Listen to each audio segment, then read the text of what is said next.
So at this point, we recognize that social influence is when someone is attempting to change your mind about something. They're attempting to influence you, and it comes from a social situation.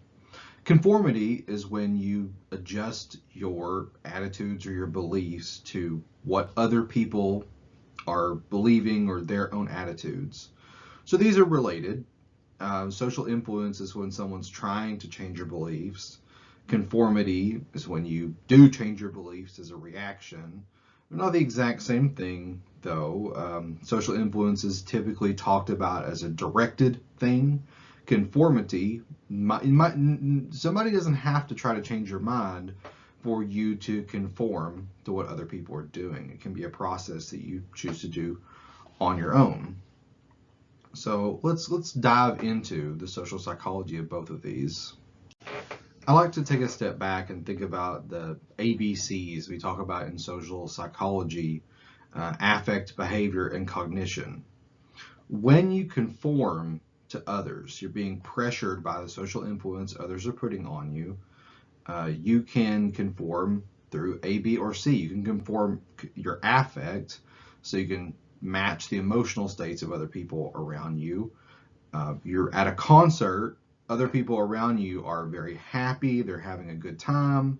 You might be influenced by that and match your affect to theirs. Behavior is obviously conforming to what other people you see them doing. You're walking into class for the first day of the semester and you see other people walk up to the front of the room and sign a paper before they go sit down. Do you choose to do that or not? Right? Do you conform to what other people are doing? The conformity, just to be clear throughout this lecture, we often in psychology classes focus on the negative effects of conforming, like conforming to bad things people are doing. But let's say that you conform to what other people are doing by going up to the front of the class and signing that paper like everybody else is. Maybe you got some extra credit, or you got some credit for being in class that day. So conformity is typically a good thing, right? You walk into a bank, you see people lined up to speak to the bank teller. If you choose to ignore that and just go directly try to talk to the bank teller, skipping the line, that's a bad thing. Conformity would have benefited you in that case because you're probably going to get dirty looks and be told to go to the back of the line. Conformity can also happen with our cognitions, how we process information. We tend to conform to the opinions and viewpoints of others as well. You see all your friends and they buy a new type of phone. They all enjoy it. They all like it. You might conform to their opinions and like it as well by trusting the people around you. So conformity can be a good thing. But as we'll see throughout this chapter, conformity can also be a bad thing. Cialdini, the author of the book Influence, Science, and Practice, along with some of his colleagues, performed a now classic study in social psychology where they observed people's behavior walking down a street and they manipulated the independent variable of whether there was trash already present on the street, yes or no. And what they found is that even though there were no other humans present while they were doing their observations, just the presence of trash on the street caused people's norms to shift, so their behavior changed to be more likely to litter themselves. Now, people were not consciously aware of this, but they were matching their behavior to what it seemed like other people were doing. You see litter on the street, you're more likely to litter yourself because that matches with the behavior of others. So social influence can happen. You can conform your affect, behavior, and cognition even if other people aren't directly around.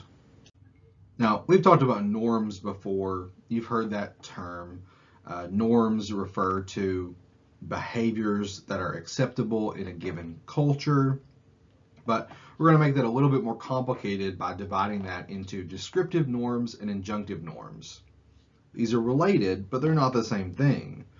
Descriptive norms are norms about what people do in a given situation in a given culture. Injunctive norms are norms about what people should do in a given situation in a given culture. Sometimes these match, they frequently match, but not always. Growing up, I had to drive through a school zone to get to the grocery store. So when we drove through the school zone, if school was in session, then the speed limit in the area I was at was 25 miles per hour. The injunctive norm, what people should do, is you should drive the speed limit, 25 miles per hour. The descriptive norm, we looked around and what people were actually doing was driving about 25 miles an hour. So in that case, the descriptive and injunctive norm matched with each other. But I'm sure everybody knows of a location everywhere I've lived where the descriptive and injunctive norm for the speed limit doesn't match. We all know that little stretch of road where the injunctive norm, what you should do, is the posted speed limit of 55 miles an hour. But the descriptive norm, what people actually do, is a little bit higher than that, or sometimes a lot higher than that.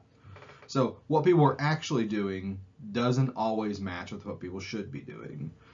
These norms can inform each other, though. Your descriptive norm can be the same as your injunctive norm. They're not always the same. Connecting to something else from the social psychology tools we've been using is that we often use these techniques we're learning about as a balance between accuracy and efficiency. So in some cases, we use conformity to try to get an accurate view of the world.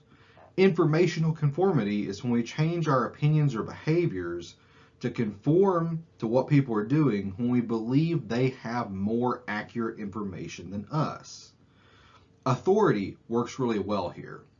Why do you trust the weather reporter more than your friend when they tell you how cold it's going to be tomorrow? Why do you trust Dr. Clark instead of a random internet article when it comes to a controversial topic in psychology? Humans tend to match conformity to experts. So you're likely to listen to me when it comes to a scientific issue, but you are more likely to listen to your friends about which TV show is the best to watch. Social comparison is an unconscious process where you check your opinions against those of people around you. And if you don't match, then you try to change your opinions to match people around you if you like those people, if you trust those people. So informational conformity is more likely to lead to private acceptance for real. That's when your opinions change internally. Private acceptance is different, it turns out, than public acceptance.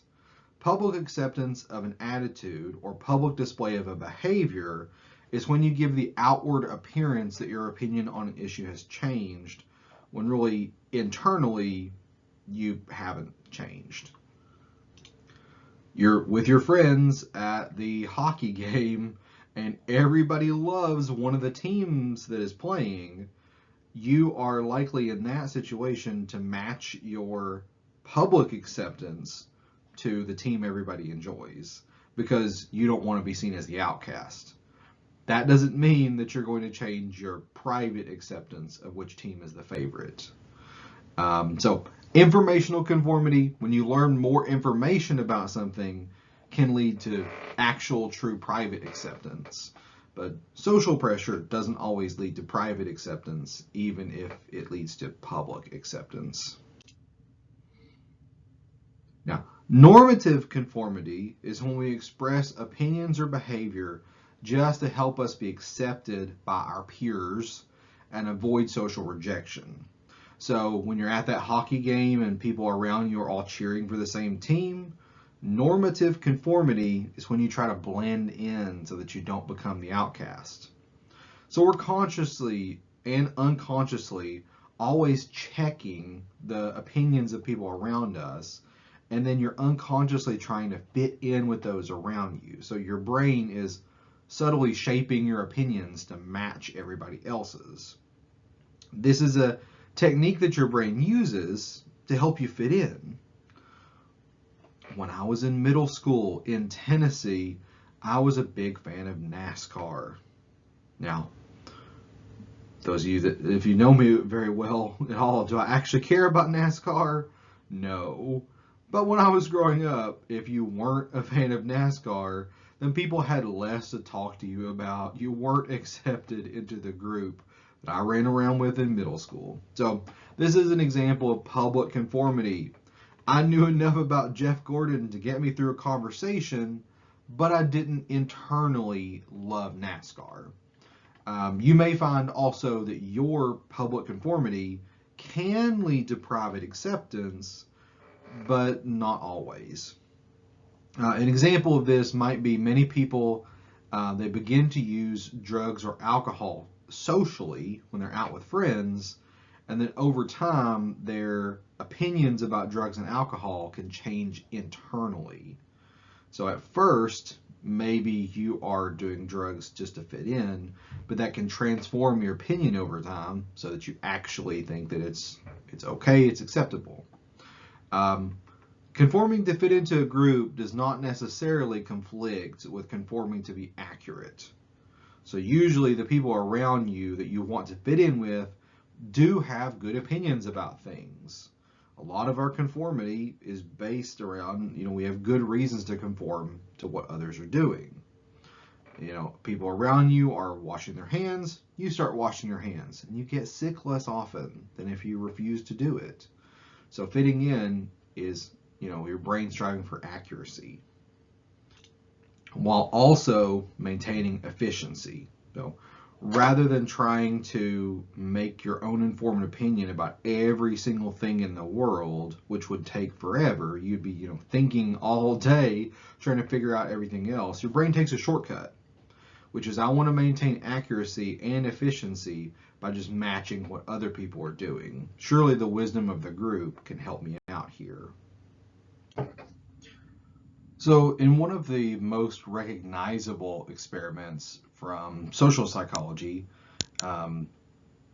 Solomon Asch and other researchers found that in a lot of situations, people tend to go along with a majority, especially if a task is unclear, and in some cases, even if they think that the majority might be wrong. So you can see on the slide some of the materials represented from the Asch line judgment studies. The original study was conducted on male college students who were told this was a test of their eyesight. So they saw the card on the left, which contains one line of a certain length. And then the card on the right appeared. They had to say which line on the card on the right matched the original length of the line. Now, if you are looking at the slide, it might be pretty obvious to you which one of these matches the length. But in the original stimulus materials, they were in a room. This wasn't on a computer. It was before we had computer materials. The cards were pretty far away, and it was a little bit more ambiguous. So maybe 1 and 2 were reasonable, but it's not option 3. So anyway, in these experiments, the participant in the study was at the end of a room of other people. So the participant saw everyone else in the room give their answer before they had to give their answer. Now, you might recognize as a psychology student, that's not great to do in an experiment. We never let participants hear each other's answers because it can bias them. But this is exactly what Dr. Asch was testing because the other people were all actors, what we call experimental confederates. And all the actors said the wrong answer, an obviously wrong answer, like number 3 in the picture above. What Asch was studying was what factors would lead to the participant also giving the wrong answer after hearing the others say it. In one of those original experiments, they saw that 76% of men gave at least one wrong answer. So this means that there were 24% that never conformed. But on the other hand, there were 5% who always conformed. So there we have a baseline, and we can do other experiments to see if we can get those numbers to change a little bit. What are some of the things that led people in Asch's study to conform or not conform? Well, we've already seen majority influence. When the majority of people conformed, the participant was much more likely to conform themselves. But one of the things that defeated conformity was minority influence. If just a couple people, just a couple of the actors went against the majority, that seemed to unlock for the participant their ability to resist conformity. And they went with their gut instead of going with what the majority of people were saying. So one thing you can do in real life, if you see people being pressured to conform to an opinion you don't agree with, understand that if you express a different opinion, you free up other people to express their differing opinions as well. So what are some other things that could be done in that study or similar studies to get people to resist conformity? So people conform less if, like in the original study, the answer is obviously an incorrect answer. So that's good. Psychologists know that people tend to resist giving an obviously incorrect answer. On the other hand, things like if the task they're doing is more difficult, more people conform. So Ash and colleagues made more difficult tasks, and people tend to conform more when they're more difficult. Now, if you are able to respond privately to something, conformity decreases. So when you think about that, think about why in many cases when people take a vote, they take a blind vote, right? We're less resistant to pressure from others if our answer is not public. So that's one way you can resist conformity. Give your answer in private. Consistent and unanimous responses both have a lot of power in these situations. Research has found that when a minority group gives a consistent answer and they all agree, it seems that it's driven by their view of reality, and they are more likely to convince the majority of their position. So if you're in the minority, one thing you can do is make sure that the minority is presenting their opinion consistently and that you're presenting it unanimously, not letting anybody disagree. That strengthens the conviction that the minority has a valid opposing position. Researchers Nemeth and Kwan did an interesting experiment on whether minority judgments influence people's creativity.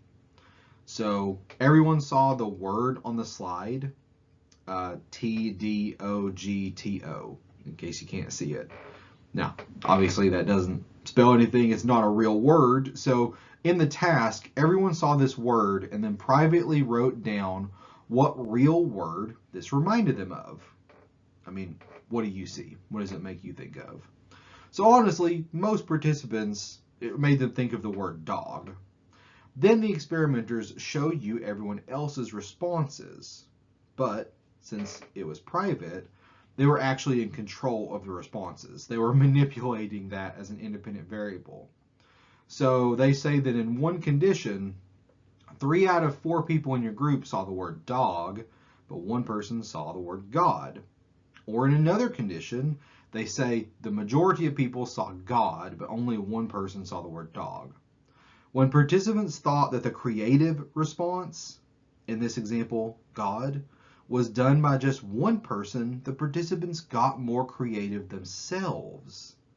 But if they thought the entire majority got the creative answer, it didn't affect them personally to be more or less creative. So if you're in the minority and you express a very creative answer, this kind of frees up other people to be a little bit more creative as well. One way the minority can have an influence. I want you to imagine for a second that you are serving on a jury. 11 other members of the jury are convinced, absolutely convinced, that the defendant is guilty, and you are the only person that thinks the defendant might be innocent. What strategies would you use as one person disagreeing among a group of 12 to try to convince the majority? 12 Angry Men from 1957 is a film that a lot of it is outdated in terms of how juries operate and the fact that it's 12 angry white men for the most part. Doesn't represent demographics of a lot of places where you'd have a jury nowadays. But one thing I like about the film is that it's a great example of how a social psychologist might analyze the situation. What techniques would you suggest to someone to convince the rest of the jury that they could be wrong? So it's a good film if you want to watch it, but I want you to try to think about your everyday life, because I'm sure you have been in situations where you are in a group of people and everybody shares the same opinion but you. What can you do to try to make your voice stronger in that situation? So according to the equation we've been using all semester, Lewin's equation, behavior is a result of person and situation interacting. We're going to look at the situation first. Let's say the behavior in question is whether you conform to what other people are doing. What are some situations that make you more or less likely to conform? Well, as we've already talked about a little bit with Ash's line judgment studies, you probably make sense that the bigger group size you're in means you're more likely to conform. And also, if the opinion of the group is more unanimous, meaning more people agree, means more conformity. Now, what about task importance, right? There's a difference between wondering if your opinion is like the group's opinion on like a major political issue that affects marginalized communities versus whether or not like enchiladas are better than tacos. If a task is more important, you're more likely to stick to your values than if the task is not very important. Now, one connection I like to make here with manipulating the situation to get people more likely to conform, why did Russia use bot networks on Twitter, Tumblr, Facebook, and other social media websites in order to change the public? And so they, use bot networks on websites, so people would see ads or see what they thought to be real people operating on these social media websites with certain opinions in the 2010s and into the 2020s. Just the mere presence of hundreds of fake accounts all sharing the same opinion on certain important issues, is that enough to change people's opinion? By itself, probably not, but this is a manipulation of situational variables, the social situation, to give the appearance of a greater group size and more unanimous opinions, to push some people toward agreeing with a position they might not otherwise have went toward. Now, I want to connect here with the weapon of influence, commitment and consistency. What are some other ways that your conformity can be manipulated in certain situations? Well, let's go through each of these techniques, often used by salesmen of all kinds. The foot in the door technique manipulates your behavior by taking advantage of commitment and consistency. This is the principle that once you have committed publicly to a certain position, your brain kind of automatically mobilizes you to actions that follow through on that commitment. The classic example is a door-to-door salesman that tries to just metaphorically get their foot in the door. Once they have secured an invitation to someone's home, that comes along with a lot of cultural norms about hospitality. Once you have invited someone into your home and offered them hospitality, your brain starts to operate and say, you need to be consistent with the position that you have been friendly toward this person. How might you be more friendly toward this person? Maybe be more likely to buy whatever it is they're selling to help them out. Now, people can take advantage of this. They know that once they've secured a little bit of help, they got their foot in the door, you're more likely to give them more help, maybe in the form of buying their products. Another way this can be used for manipulation, is the low ball tactic. Now, this is notorious among car salesmen, also notorious nowadays among people selling things over the internet. A lowball offer is when someone is trying to sell you something and they give you a low purchase price that they know that you are likely to commit to. So they sell you a car for a really good price. They sell you a computer part. This has happened to me before. You know, they have a used computer part. They give me a great price on it. But once I actually got to the car dealership or actually got to the place I was meeting them to buy the computer parts, they said, well, I thought about it. That offer that I gave you was quite a bit too low. I'm going to have to increase the price. Now, what they're doing, the manipulation that's happening here, is that once you have agreed to purchase something, your brain is kind of spinning those wheels saying you need to be consistent with that commitment. You need to follow through on the purchase. Even if they change the terms, there's a social pressure for you to go through with the purchase. So you're more likely to buy it for a higher price, even if you wouldn't have originally committed to that. Another thing that can be done is the bait and switch tactic. This is when an acceptable price is offered, but once you get there to try to buy something or try to provide services for someone, they switch what they're offering to something else that you wouldn't have originally agreed to, but that now that you've agreed to do an exchange with them, you're more likely to follow through on that exchange, even if they're changing the terms of the deal.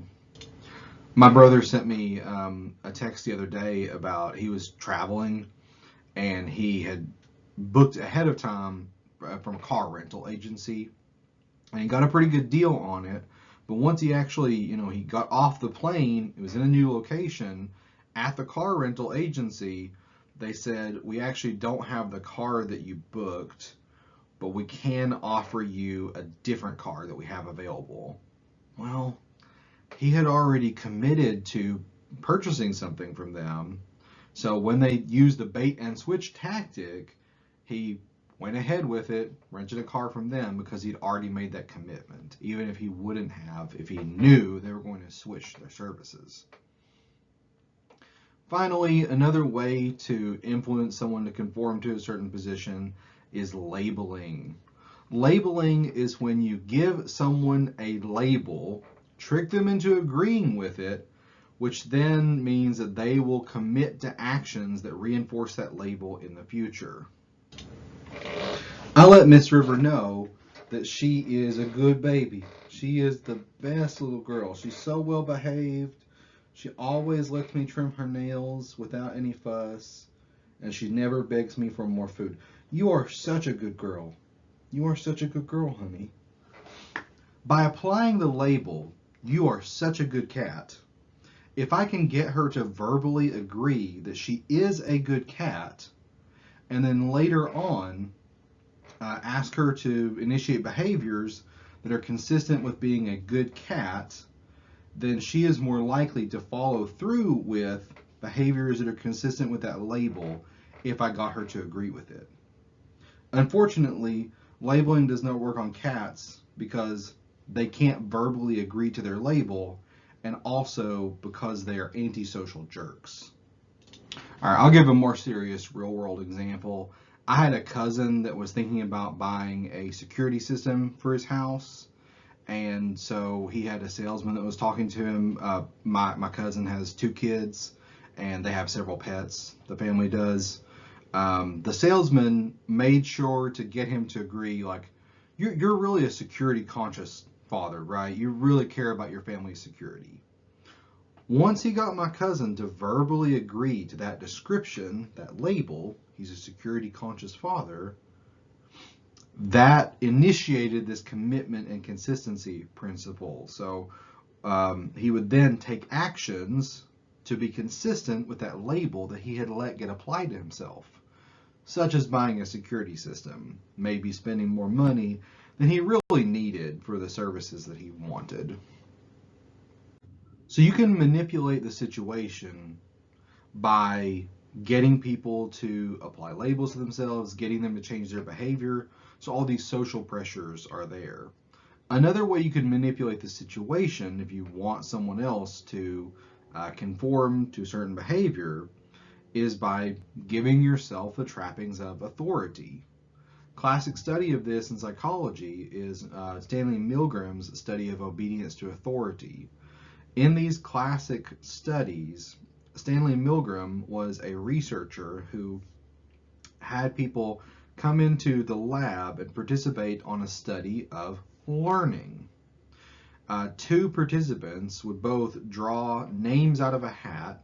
One of them was the teacher, the other was the learner.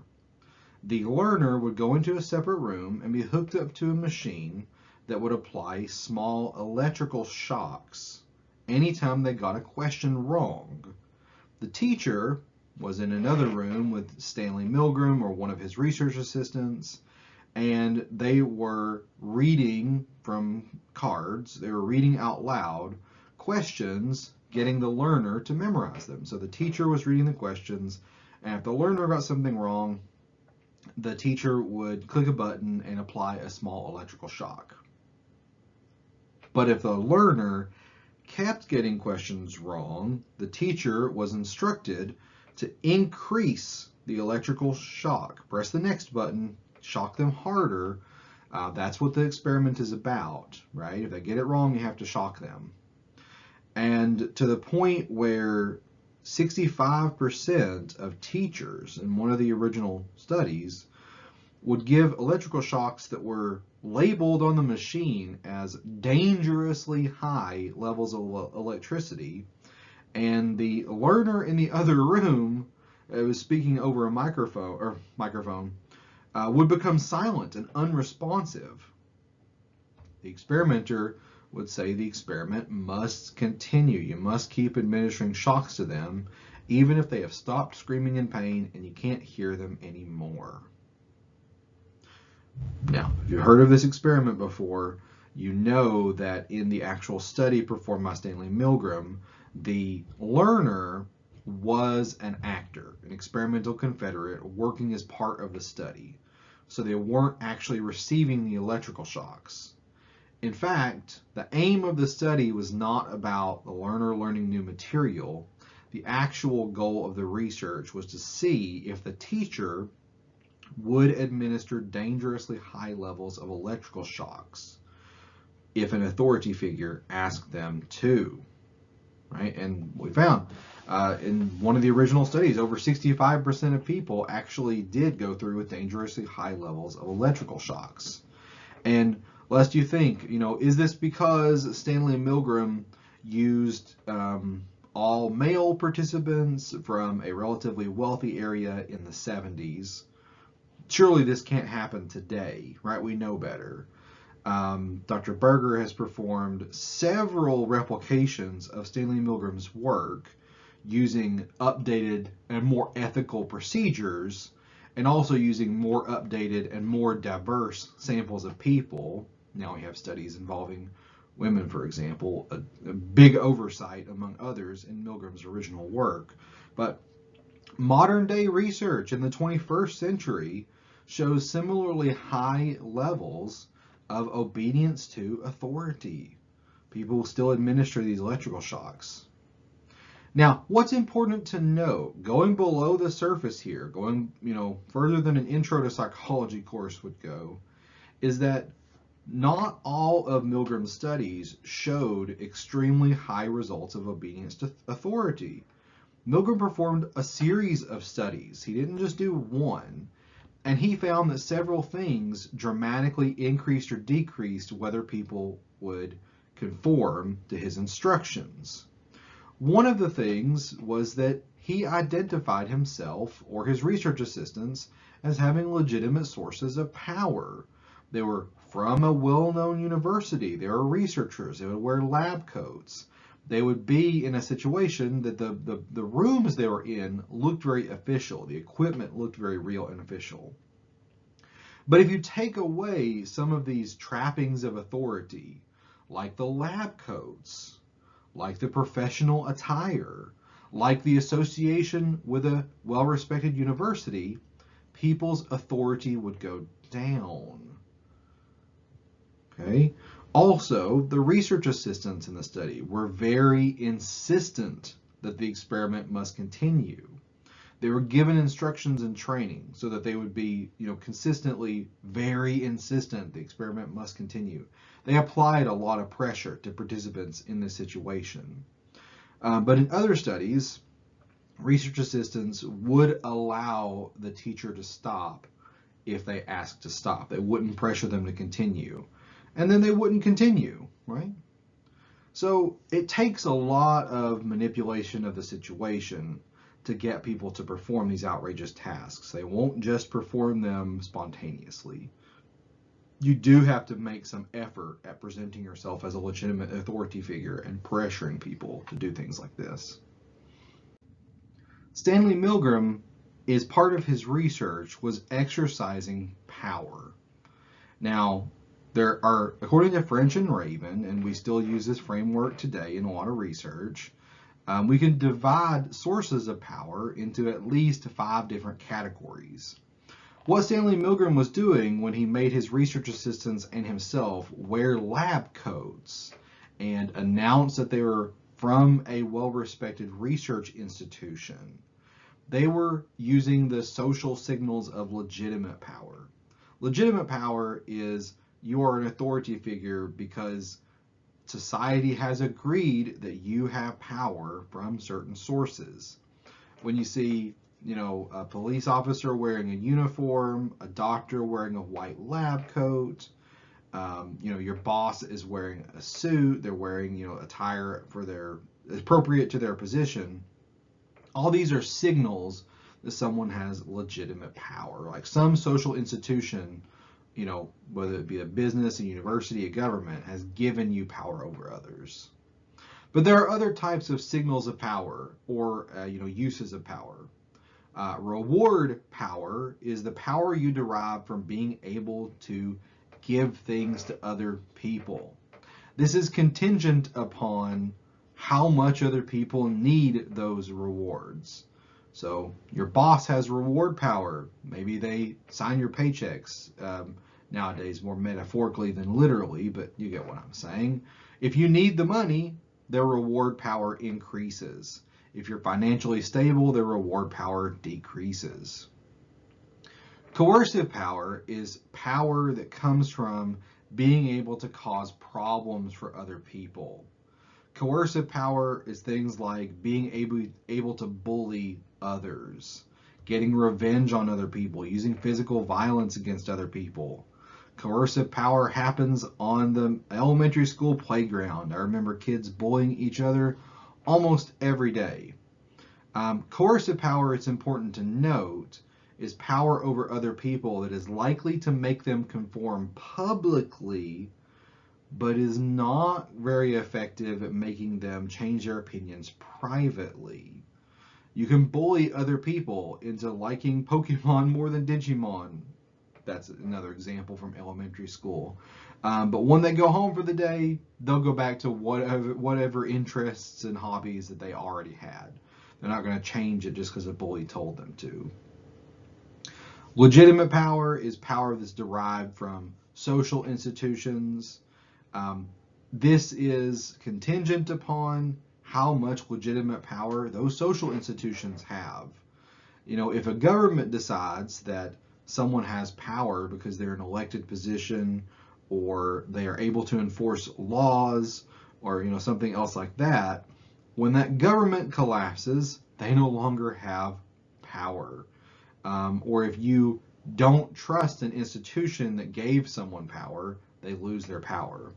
If, for example, you're a participant in one of Stanley Milgram's studies, but you don't view educational institutions, universities, as very important sources of power, you're less swayed by the white lab coat. You're less swayed by his connection to a big research university.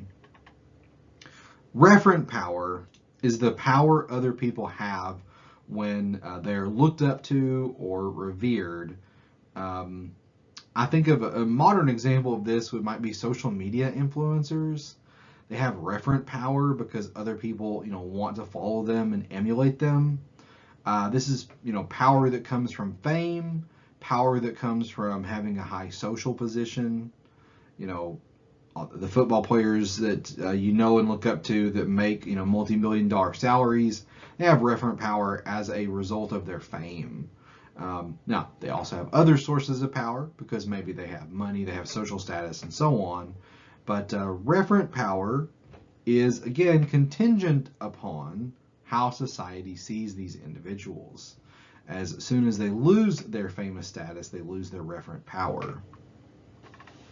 Expert power is a result of having expertise, having knowledge about a particular subject. You know, as a professor for a class, I have expert power because I have specialized knowledge about all the topics that we're covering in class. Actually, I probably have several of these. Reward power because I can give you grades if you do well in the class. Coercive power because I can make fun of you if you do bad in class. I try not to do that, though. Legitimate power because an institution bestowed a degree on me, that doctorate in front of my name. So as long as you recognize that that degree is worth something, I have the legitimate power. I doubt that I have any referent power because I doubt that you look up to me in any kind of special way. But yeah, I have expert power because I'm actually knowledgeable about certain specialized subjects. But important for this slide, I lose my expert power as soon as the conversation shifts to something that I'm not an expert in. So if we are talking about issues in psychology, I have expertise, but I lose that power as soon as we switch and start talking about NASCAR because I do not know much about NASCAR these days. I haven't kept track since I was in middle school. So there's lots of ways that the situation can change to push people to be more or less likely to conform. But what about person variables that might push one person to be more or less likely to conform just because of some variable that they are bringing with them? Are there personality differences, gender differences, maybe a culture they bring with them? Let's look at some examples. On average, men and women in most cultures are pretty similar when it comes to conforming to the group, but there are some pretty specific and interesting differences. One of these differences is that men tend to act more independently, that go against conformity when there are opportunities to present themselves as higher status or for their own benefit, either psychological benefits like feeling good about themselves or, you know, physical benefits. They'll go against the group if it helps get them resources. I'm thinking of the stereotype back where I'm from that men will go with the cheapest option when it comes to buying a new appliance for the yard. Men will go with the cheaper option. They won't go with the most popular option. That's, there's based in a little bit of reality. So men can be pushed to be even more likely to select the option that benefits themselves. In a series of studies done by evolutionary psychologists like Douglas Kenrick at the University of Arizona, we find that when primed with mating motives, men's behavior changes in some predictable ways, but women's behavior doesn't respond as dramatically. When men are primed with mating motives, they're even more likely to act independently. They're even more likely to conform to whatever viewpoint helps them maintain their status or be seen as higher status. What does primed with mating motives mean? This is a technique that social psychologists use where they just set up as part of the experimental situation, remind people about opportunities to talk with people that they're sexually interested in. This changes human behavior in some pretty reliable ways. For example, no matter what your sexual orientation is, when you're reminded of mating opportunities, you're more likely to pay attention to your appearance, male or female. Some other differences is that men tend to go against the group when it benefits themselves, as I mentioned, Women are more likely to go against group opinion when it helps other people. So women conform to the group if it helps group harmony. Women will go against the group if that means benefiting others. But like I've said, these effects are true for the distribution. It's harder to predict individual differences between an individual man and individual woman. Another thing is that all of these effects I've talked about so far are more dramatic when you do experiments where people are their opinions are publicly visible. When these things happen in private, these differences shrink even further. So all of these effects are less pronounced if they happen in private. Now, the next gender difference I want to talk about is in leadership positions sought by men versus women.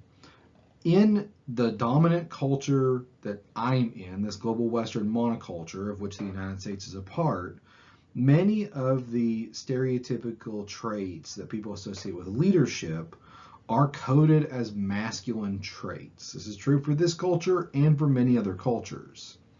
So if traits that are associated with leadership are also associated with men, what happens when a man wants to gain a leadership position? Well, he can emphasize his masculine traits that also happen to be traits we associate with leaders. But what about for women? The stereotypical traits associated with leadership are not seen as feminine traits. So women trying to get into positions of leadership and be seen as effective leaders can increase their effective leadership by taking on these quote unquote masculine traits. But what we find in research is that when women take on these traditionally masculine traits, their likability goes down even if they're more effective leaders. Could they compensate for this by emphasizing their traditionally feminine traits? Yes, they become more likable if they embrace their feminine traits, but then they're seen as less effective leaders. This is what's known as the double bind for women, where no matter which path they choose, do they want to be respected and liked, or do they want to be respected leaders and effective leaders, no matter which path they take, they are having to sacrifice how others perceive them. But men do not have this same issue because these traditionally masculine traits are also associated with leadership. Is there a real difference between whether men or women are more effective leaders? Most of the evidence says that the differences are pretty small. I don't think that we have evidence that shows that men or women are more effective leaders. It depends on the situation, but mostly it depends on the gender stereotypes of the culture in which they're a part. If men are in certain cultures perceived as the best type of people to be leaders, then women will have those stereotypes of not being leaders used against them. It appears to be more about cultural differences and values rather than actual performance differences between men and women. Speaking of cultural differences, are there differences between cultures in how likely someone is to conform to the group? Well, let's talk about that Ash line judging study we brought up earlier. Bond and Smith in the 90s got data from 133 different line judgment studies from across the world. And they found some differences. One of the important ones is that collectivistic cultures have higher rates of conformity than individualistic cultures. Other researchers have found that depending on which type of culture you're in, there are norms that emphasize how important it is to conform to the group versus go your own way. And we can find this very clearly in the values of different groups. In the United States, we are a very, even among other countries, a very extremely individualistic culture. Going against the grain is valued. The early bird gets the worm. Stand out, put in that extra work. But in other cultures, you hear things like the nail that stands up is the first to get the hammer. Standing out against the group is not the best way to get ahead in other cultures. So there are differences. Now, before we move on, I wanted to talk about some other person variables that might have something to do with whether you're likely to conform or not. The first is age. We find kind of a parametric, a U-shape relationship with age, where the least likely to be influenced by others and conform are people in middle age. Younger people and older people are more likely to go along with what the group says. Another person difference is a personality trait that psychologists have labeled need for uniqueness.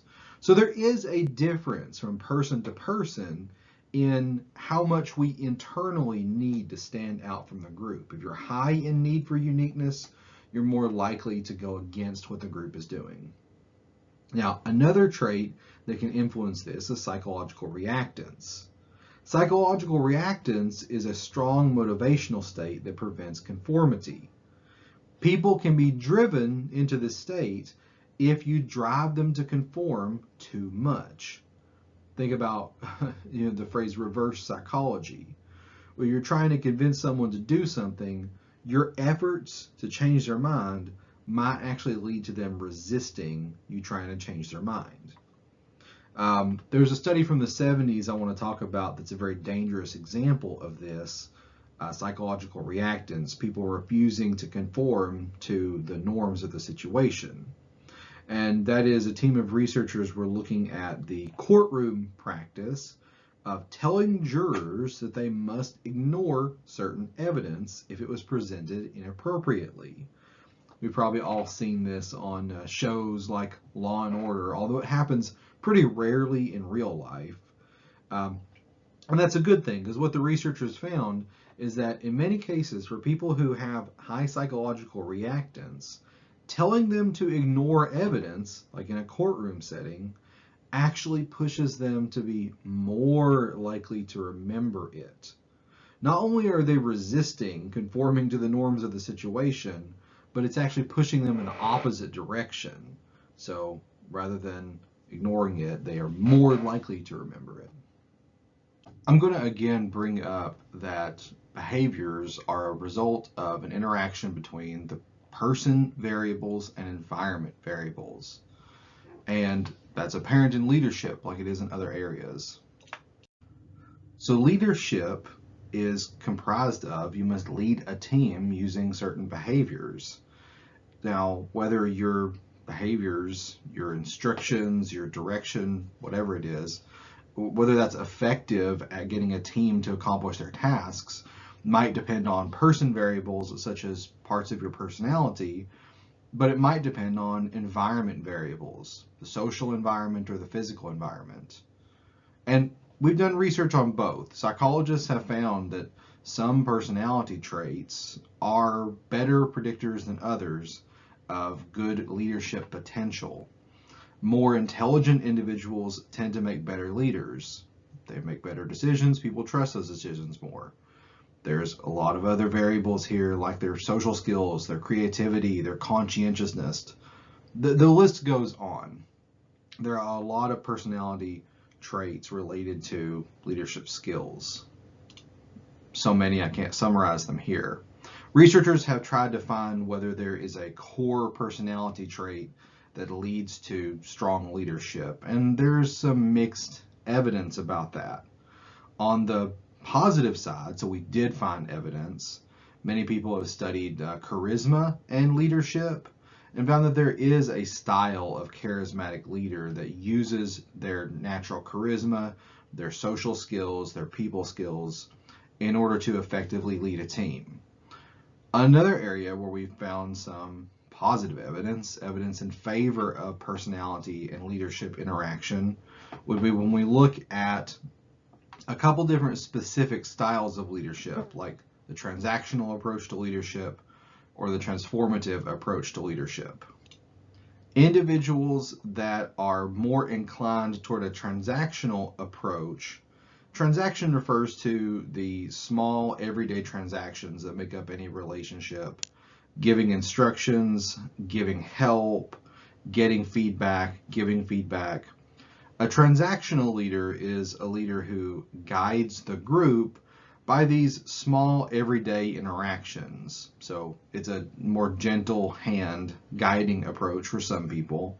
Transformative leaders are leaders that their leadership is based on big ideas, big gestures, charisma, and personality. Is one of these naturally better than the other? Well, research has found that in some situations, transactional leaders are probably better. In other situations, transformative leaders are perhaps better. Transformative leaders especially shine when a group does have lofty long-term goals, but transactional leaders tend to be more appreciated in the short term, especially when a task has a clear, defined goal state, and we just need to push people toward that goal state. Now, I got to wonder, after looking over a textbook recently, whether there was evidence against these personality approaches to leadership. And I found that there's some discussion, especially in publications, people publishing from business schools and psychology departments when working together, on whether these personality styles that we found are great indicators of leadership. And it turns out there is some mixed evidence and some controversy here. In one example, a research team did a review of the literature on the empowering leadership style. So people who use their personality to inspire their team, and that's one of the ways that they use their leadership position. They found a lot of mixed evidence. In other words, some psychologists find that empowering leadership is a good style. Others find that it doesn't work. And the key is it maybe works for some situations, but not others. What I found most interesting here, because as a social psychologist, I pay attention to these things, is the bicausality that might be at play here. What this means to me is that people who use an empowering leadership style might cause their team to work more effectively, but the causation might go the other direction, such as team members and team performance doing well might inspire people to take on a more empowering leadership role. So leaders might inspire their team, but team members can also inspire their leaders. Okay. So let's say that you want to be a team leader for a group project, or because you're teaching a class and you have assistants or a research team, whatever it is, and you don't think that your personality by itself is making you a better leader.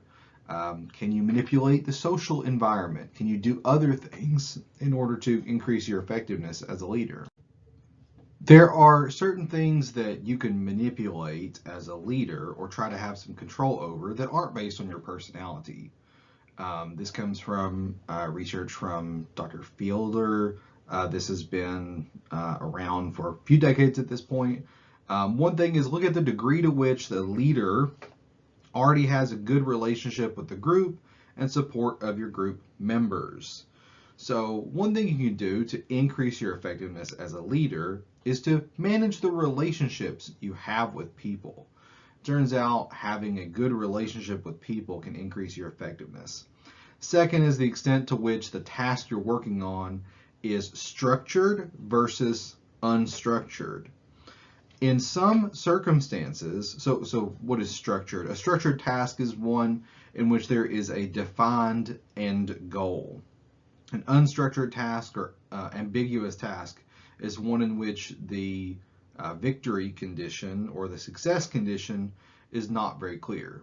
An example of a team working on a structured task might be people at a tech company working on an app that has a very clear purpose, right?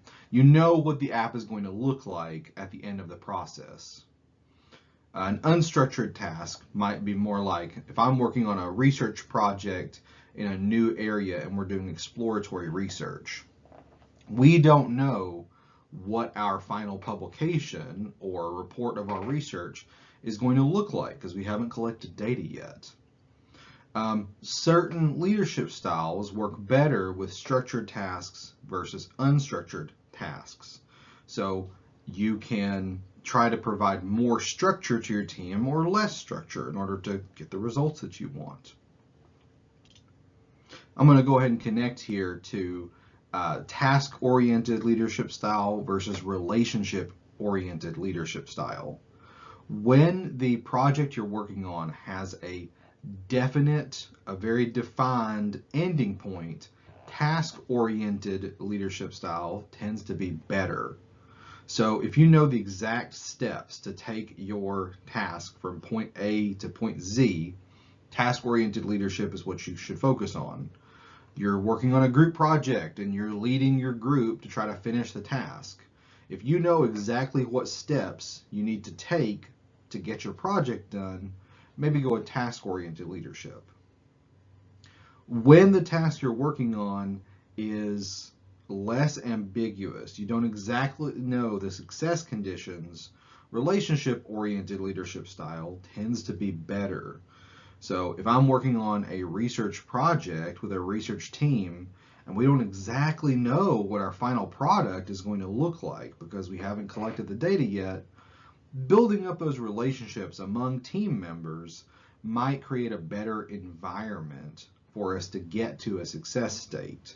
Since we don't know exactly what we need to do to get to the end point, being able to freely share information, be creative with each other, and work with each other under uncertain conditions might be better than everybody knowing exactly which job they need to be completing on which day.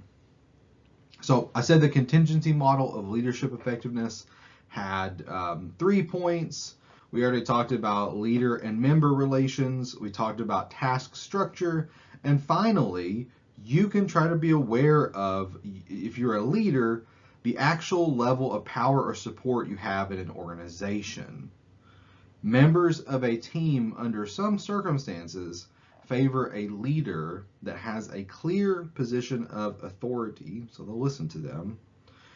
But in certain circumstances, if the gap between the leader's authority status and the status of team members is too wide, that can lead to discord among members as well. When tasks tend to be more important, a strong leadership position is more favorable in general. So there's a difference between being the appointed group leader of a group project, for example, which gives you some position of authority, versus being a self-selected member of a group. Your position of authority is going to be weaker, so you're not going to be as effective at leading your group to success.